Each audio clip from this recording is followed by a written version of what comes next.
कलयुग में कहाँ रखा है बर्बरीक का कटा हुआ सिर। मित्रों, महाभारत इस दुनिया की एकमात्र ऐसी कथा है जिसके बारे में लोग जितना जानते हैं उसके बारे में उतने ही ऐसे रहस्य हैं जिनके बारे में शायद ही किसी को पता होगा। ऐसा ही एक रहस्य है बर्बरीक के सिर को लेकर, जो आज भी कलयुग में इस पृथ्वी पर उपस्थित है। आइए जानते हैं इस वीडियो में आखिर कहाँ रखा हुआ है बर्बरीक का कटा हुआ सिर।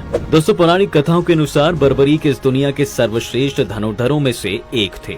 बर्बरीक इतने शक्तिशाली थे कि उनके 3 बाण ही काफी थे, जिसके बल पर वे पांडवों और कौरवों दोनों की सेना को नष्ट कर सकते थे। कहा जाता है कि महाभारत युद्ध के दौरान भीम पौत्र बर्बरीक दोनों खेमों के मध्य बिंदु एक पीपल के वृक्ष के नीचे खड़े हो गए और यह घोषणा कर डाली कि मैं उस पक्ष की तरफ से लड़ूंगा जो हार रहा होगा। बर्बरीक की इस घोषणा से कृष्ण चिंतित हो गए थे। यह इसलिए क्योंकि जब अर्जुन तथा भगवान कृष्ण भीम के पौत्र बर्बरीक के समक्ष उसकी वीरता का चमत्कार देखने के लिए उपस्थित हुए, तब बर्बरीक ने अपनी वीरता का छोटा सा नमूना मात्र ही दिखाया था। कृष्ण ने कहा कि यह जो वृक्ष है इसके सारे पत्तों को एक ही तीर से छेद दो तो मैं मान जाऊंगा। बर्बरीक ने आज्ञा लेकर तीर को वृक्ष की ओर छोड़ दिया। जब तीर एक एक करके सारे पत्तों को छेदता जा रहा था, उसी दौरान एक पत्ता टूटकर नीचे गिर पड़ा। कृष्ण ने उस पत्ते पर यह सोचकर पैर रखकर उसे छुपा लिया कि यह छेद होने से बच जाएगा, लेकिन सभी पत्तों को छेदता हुआ वह तीर कृष्ण के पैरों के पास आकर रुक गया। तब बर्बरीक ने कहा कि प्रभु, आपके पैर के नीचे एक पत्ता दबा है, कृपया पैर हटा लीजिए, क्योंकि मैंने तीर को सिर्फ पत्तों को छेदने की आज्ञा दे रखी है, आपके पैर को छेदने की नहीं। बर्बरीक की धनुर्विद्या में इतनी कुशलता देख श्री कृष्ण चिंतित हो उठे। प्रभु श्री कृष्ण को तो यह बात पता थी कि बर्बरीक अपनी प्रतिज्ञा के कारण युद्ध में हमेशा उस पक्ष का साथ देंगे जो पक्ष हार रहा होगा। युद्ध में यदि कौरव हारते हुए नजर आए तो फिर पांडवों के लिए संकट खड़ा हो जाएगा, और यदि जब पांडव बर्बरीक के सामने हारते नजर आए तो फिर वह पांडवों का साथ देगा। इस तरह वह दोनों की ओर से सेना को एक ही तीर से खत्म कर देगा। इसका समाधान निकालने के लिए भगवान श्री कृष्ण ने एक लीला रची। उन्होंने एक ब्राह्मण का वेश धारण किया और प्रातः काल में ही बर्बरीक के शिविर के द्वार पहुँच गए भिक्षा मांगने।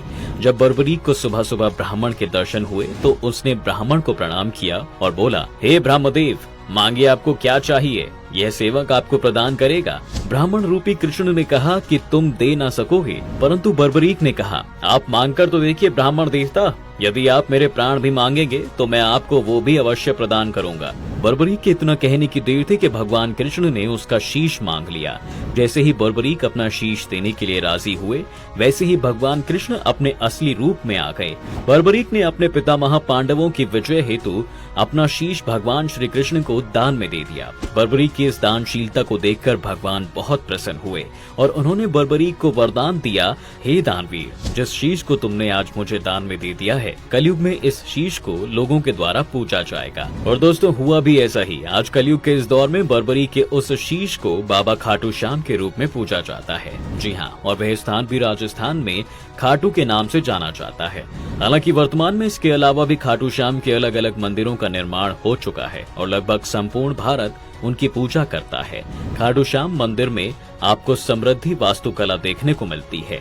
मंदिर का निर्माण पत्थर, टाइल्स, चूने के मोर्टार और अन्य कई तरह के दुर्लभ पत्थरों से किया गया है। मंदिर के ठीक केंद्र में प्रार्थना कक्ष है, जिसे जगमोहन कहा जाता है। साथ ही मंदिर की दीवारों पर पौराणिक प्राणियों को चित्रित किया गया है। मंदिर के प्रवेश और निकास द्वार को संगमरमर से बनाया गया है। खाटू श्याम मंदिर के अंदर ही आलू सिंह नामक व्यक्ति की समाधि स्थल भी बना हुआ है। बाबा खाटू श्याम की मूर्ति मंदिर के गर्भगृह में स्थापित की गई है।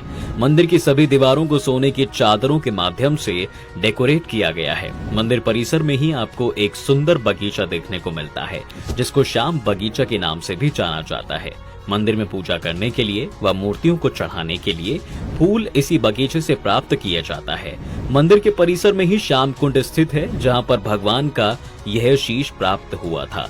माना जाता है कि इसमें डुबकी लगाने से श्रद्धालुओं के सारे कष्ट दूर हो जाते हैं। इस मंदिर के नजदीक ही गौरी शंकर और गोपीनाथ के 2 और मंदिर स्थित हैं। यदि आप खाटू श्याम मंदिर जाना चाहते हैं तो आप अक्टूबर से मार्च के बीच के महीने में कभी भी आ सकते हैं, क्योंकि खाटू श्याम का मंदिर राजस्थान के सीकर जिले में स्थित है। तो ऐसे में ग्रीष्म काल में वहां पर जाना आपके लिए सही नहीं होगा। गर्मी के मौसम में राजस्थान के सभी जिलों का तापमान अधिक बढ़ जाता है। चूँकि अक्टूबर से मार्च का महीना बड़ा ही सुहावना रहता है, इसलिए उस दौरान भक्तों का यहाँ पर आना जाना लगा रहता है।